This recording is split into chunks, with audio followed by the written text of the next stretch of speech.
Hello बच्चों। तो आज हम लोग पढ़ेंगे एचसीएफ और एलसीएम के बारे में।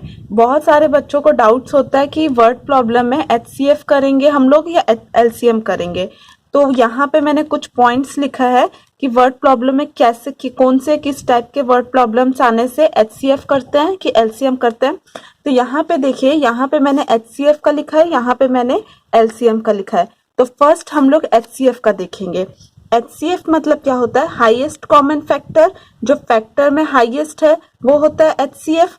तो यहाँ पे वर्ड प्रॉब्लम्स में कैसे आएंगे, यहाँ पे दिया है, यहाँ पे मैंने लिखा है whenever the question is related to classification और distribution into groups then in all cases it is HCF only. इसका मतलब क्या होता है? अगर क्वेश्चन जब क्लासिफिकेशन रिलेटेड होता है या डिस्ट्रीब्यूशन रिलेटेड होता है ग्रुप्स में, मतलब किसी चीज को आपको डिस्ट्रीब्यूट करना है या किसी चीज को आपको क्लासिफाई करना है, मतलब किसी चीज को डिस्ट्रीब्यूट करना है, किसी को बांटना है, डिस्ट्रीब्यूट मतलब बांटना, तो उस टाइप के क्वेश्चंस में आपको यूज करना है एचसीएफ।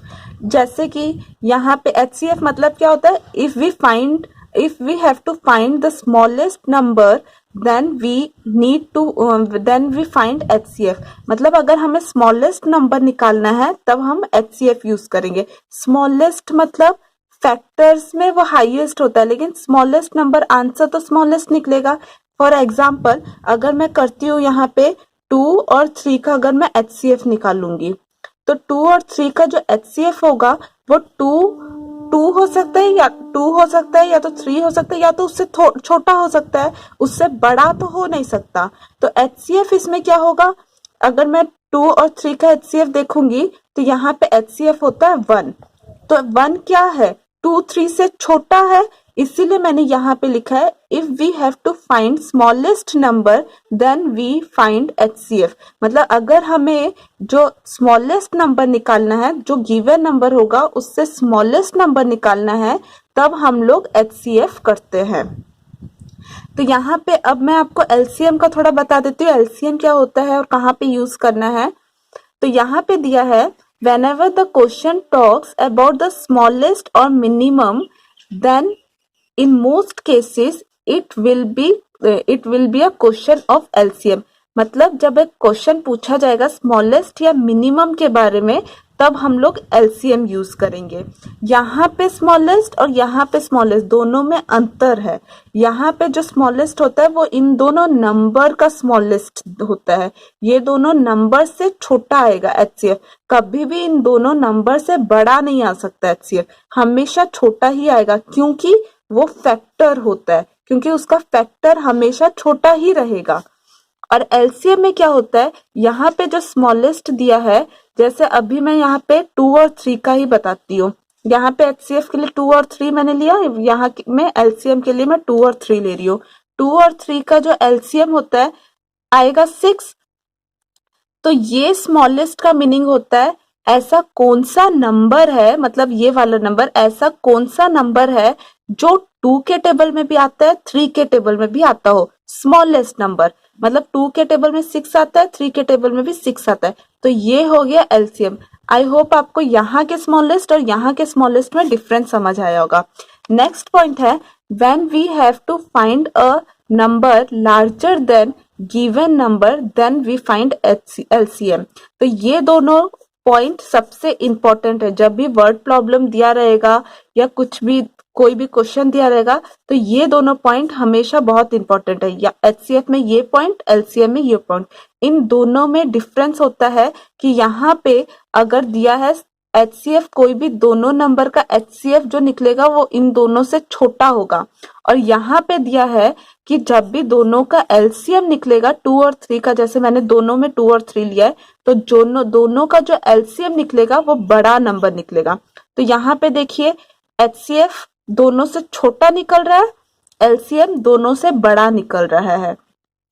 तो इसीलिए मैंने यहाँ लिखा है when we have to find a larger number. जब हमें लार्जर नंबर, बड़ा नंबर निकालना पड़ेगा, कोई भी क्वेश्चन में जब पूछा होगा बड़ा नंबर निकालना पड़ेगा, क्वेश्चन से जब मतलब 2 और 3 से बड़ा अगर नंबर आंसर होगा तो हमें एलसीएम यूज करना पड़ेगा।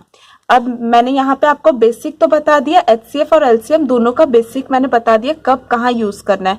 अभी मैं आपको एक एग्जांपल देकर बताऊंगी कहाँ पे आपको एचसीएफ यूज करना है और कहाँ पे आपको एलसीएम यूज करना है। अब हम उसका एग्जाम्पल लेकर समझेंगे। यहाँ पे एचसीएफ का पार्ट लिखा है मैंने, यहाँ एलसीएम का पार्ट लिखा है, तो मैं फर्स्ट एचसीएफ का पार्ट का एग्जाम्पल आपको बताती हूँ। एचसीएफ में दिया है distributing 20 chocolate and 40 sweets amongst 10 children. मतलब हमको डिस्ट्रीब्यूट करना है 20 चॉकलेट, 20 चॉकलेट और 40 स्वीट्स 10 चिल्ड्रन में, 10 बच्चों में हमें डिस्ट्रीब्यूट करना है। यहाँ देखिए डिस्ट्रीब्यूट करना है हमको, 10 बच्चों में हमें डिस्ट्रीब्यूट करना है 20 चॉकलेट और 40 sweets. So here each child will get 2 chocolate 4 sweets. ये वाला आंसर वाला पार्ट है, तो अभी के लिए ये वाला पार्ट छोड़ दीजिए, इतना तक आप समझिए। ये जो पार्ट दिया यहाँ तक आप समझिए। तो यहाँ पे दिया है distributing 20 chocolate and 40 sweets amongst 10 children. मतलब 10 बच्चों के बीच में बांटना है आपको चॉकलेट। तो मैंने आपको स्टार्टिंग में बताया था, अगर डिस्ट्रीब्यूशन होता है या क्लासिफिकेशन होता है, जैसे कि यहाँ पे मैंने आपको बताया था क्लासिफिकेशन हो या डिस्ट्रीब्यूशन टाइप के क्वेश्चंस हो, तो वहां पे एचसीएफ करते हैं। तो यहाँ पे भी वही दिया है, डिस्ट्रीब्यूट करना है आपको, बांटना है। बांटना है मतलब आपको ऐसे बांटना है, 10 बच्चों के बीच में आपको 20 चॉकलेट्स और 40 स्वीट्स बांटना है। तो डिस्ट्रीब्यूट करना है मतलब वो एचसीएफ होगा। तो एचसीएफ 20 और 40 का एचसीएफ हम लोग करेंगे।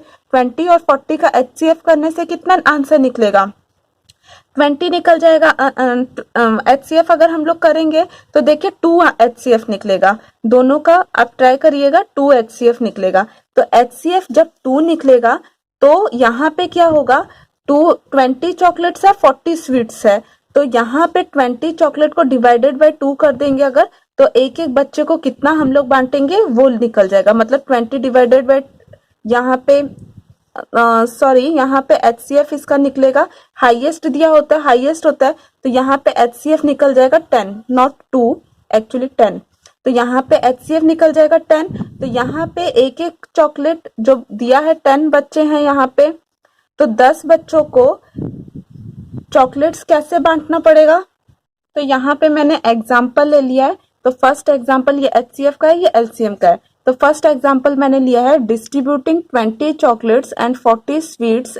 मतलब डिस्ट्रीब्यूट करना है 20 चॉकलेट और 40 स्वीट्स को 10 बच्चों के बीच में। तो ये वाला पार्ट रहने दीजिए, ये वाला पार्ट अभी आंसर के लिए। फर्स्ट ये वाला पार्ट में ध्यान दीजिए, कहाँ पे एचसीएफ होता है, कहाँ पे एलसीएम होता है, वो आपको समझना फर्स्ट इंपॉर्टेंट है। तो यहाँ पे क्या दिया है, 20 चॉकलेट्स है और 40 स्वीट्स है, 10 बच्चों के बीच में आपको बांटना है। तो यहाँ पे यूज होगा एचसीएफ, क्योंकि मैंने आपको पहले ही बताया है distribution, classification, distribution in groups, मतलब ऊपर मैंने आपको बताया था डिस्ट्रीब्यूशन और क्लासिफिकेशन, ये सब में एचसीएफ करना होता है। यहाँ पे देखिए क्लासिफिकेशन और डिस्ट्रीब्यूशन, तो इन सब के लिए एचसीएफ यूज होता है। तो यहाँ पे मैंने उसी का एग्जाम्पल देकर बताया है, distributing 20 chocolates and 40 sweets amongst 10 children. तो 10 बच्चों के बीच में डिस्ट्रीब्यूट करना है, तो यहाँ पे एचसीएफ होगा। तो सेकेंड नंबर में चलते हैं। सेकेंड में दिया है minimum numbers of square towel that can be cut in from a ream of cloth of a certain length and width without wasting any cloth। मतलब आपको एक पूरा कपड़ा का रीम दिया है, मतलब एक कपड़ा का सपोज आपको एक बंडल दिया है, तो मिनिमम कितना स्क्वायर ये कट होगा, ऐसे कट होगा, मिनिमम कितना स्क्वायर ऐसे कट होगा कि कोई भी कपड़ा वेस्ट नहीं होगा।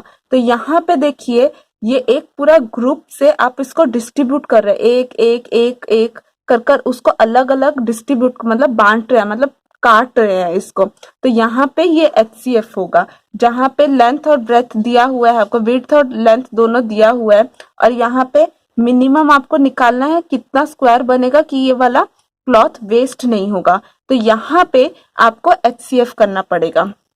तो थर्ड में यहाँ पे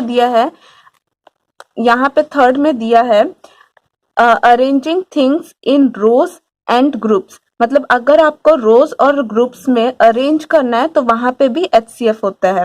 तो यहाँ पे देखिए, to store things in a neat and orderly manner we can use the concept of HCF। मतलब कहीं पे भी आपको ऑर्डरली मेंटेन करना है, ऑर्डरली मैनर में आपको स्टोर करना है। ऑर्डरली मतलब सीक्वेंसली, मतलब एक के बाद एक के बाद एक, तो वहां पे क्या होगा, HCF यूज होगा। तो हमेशा ये याद रखिए कहाँ कहाँ HCF होगा, जहाँ पे रोज और ग्रुप ऑर्डरली मेंटेन करना पड़ेगा, मतलब अरेंज कर रखना पड़ेगा। जहाँ पे आपको डिस्ट्रीब्यूट करना पड़ेगा, जैसे यहाँ पे था, जहाँ डिस्ट्रीब्यूशन, यहाँ पे डिस्ट्रीब्यूशन, तो यहाँ पे minimum number of square towel, जहाँ पे आपको कट कर डालना पड़ेगा। तो ये वाला, तो ये भी क्या हो रहा है, क्लासीफाई हो रहा है, मतलब डिस्ट्रीब्यूट हो रहा है, तो यहाँ पे HCF यूज होता है। आई होप आपको समझ आया होगा। अब हम करते हैं LCM। LCM कहाँ कहाँ यूज होता है, तो यहाँ पे मैंने LCM का एग्जाम्पल लिया है। एग्जाम्पल में मैंने फर्स्ट दिया है, Diwali lighting glow one after another. मतलब दिवाली का जो लाइट होता है, जो हम लोग लाइट लगाते हैं, वो एक के बाद एक जलता है। Few very fast and other slower, मतलब कुछ लाइट ऐसे होता है जो बहुत फास्ट होता है, और कुछ लाइट ऐसे होता है जो बहुत स्लो जलते हैं। So at what time will it be when all the lights glow at the same time. मतलब दिवाली का ये सोचिए, ये वाला एक लाइट है, ये वाला बहुत स्पीड चल रहा है, ये वाला बहुत स्लो, ये फिर स्पीड है, ये स्लो है। तो ऐसा कौन सा टाइम आएगा, जब ये सारे लाइट एक साथ ग्लो होंगे, मतलब एक साथ सेम लाइट जलेंगे। तो यहाँ पे LCM होता है, क्योंकि यहाँ पे कुछ भी डिस्ट्रीब्यूट तो हो नहीं रहा है, कुछ अरेंज भी नहीं हो रहा। यहाँ पे क्या है, पूछ रहा है कि कौन से टाइम में सारे लाइट एक साथ जलेंगे, तो यहाँ पे होता है LCM। तो यहाँ पे ही सेकंड क्वेश्चन दिया है, सेकंड एग्जांपल मैंने लिया है, when would all the trains running at different speed come and collide together at a junction। मतलब यहाँ से एक ट्रेन आ रहा है, यहाँ से एक ट्रेन आ रहा है, सब जगह से एक एक ट्रेन आ रहा है, तो ऐसा कौन सा जंक्शन होगा, मतलब ऐसा कौन से जंक्शन, मतलब कौन सा टाइम होगा ये सारे ट्रेन एक साथ एक जंक्शन में मिलेंगे। तो ऐसा कौन सा, मतलब एक साथ मिलेंगे, तो यहाँ पे भी दिया था एक साथ सारा लाइट कब एक साथ जलेगा, एक साथ कब सारे ट्रेन एक साथ यहाँ पे मिलेंगे, टुगेदर सारे एक साथ आएंगे, तो वहां पे LCM यूज होता है।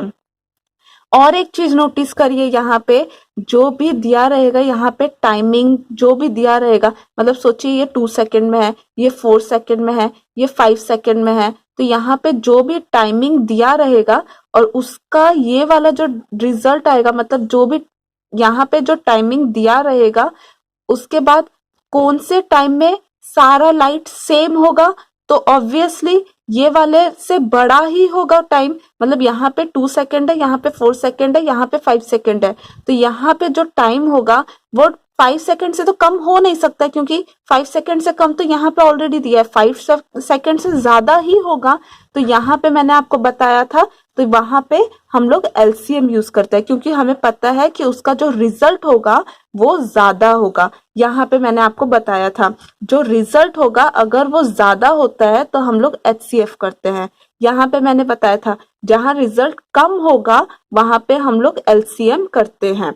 तो यहाँ पे जैसे 20 चॉकलेट थे, 40 स्वीट्स था, तो 10 बच्चों के बीच में बांटना था, तो 10 बच्चों को सारे 20 चॉकलेट तो दे नहीं सकते, कम से कम 1 चॉकलेट देंगे, नहीं तो 2 चॉकलेट देंगे ऐसे। तो ये वाला 2 चॉकलेट सोचिए, 2 चॉकलेट एक एक बच्चों को दे रहे हैं, तो ये 20 से तो कम है, तो यहाँ पे हमको HCF करना पड़ेगा। आई होप आपको डिफरेंस समझ आया होगा। अब और एक चीज देते हैं यहाँ पे, कभी कभी देते हैं कि डिविजिबल, कौन सा डिवाइडेड बाय होता है, कौन सा नंबर डिविजिबल होता है, कौन सा नंबर डिवाइडेड बाय होता है, वो सारा चीज रहा, वो मैं अभी यहाँ पे नेक्स्ट टॉपिक में बताऊंगी। तो मैं नेक्स्ट वीडियो में आपको बताऊंगी कि डिवाइड, मतलब अगर दिया है क्वेश्चन में कि कंप्लीटली डिवाइड्स या कंप्लीटली डिविजिबल, तो वहां पे आपको कब HCF यूज करना है, कब LCM यूज करना है। तो उस वीडियो का लिंक मैंने आपको डिस्क्रिप्शन बॉक्स में दिया है, आप वो देख लीजिएगा। अगर फिर भी आपको इनमें से कुछ भी डाउट है तो मुझसे कमेंट सेक्शन में पूछिएगा।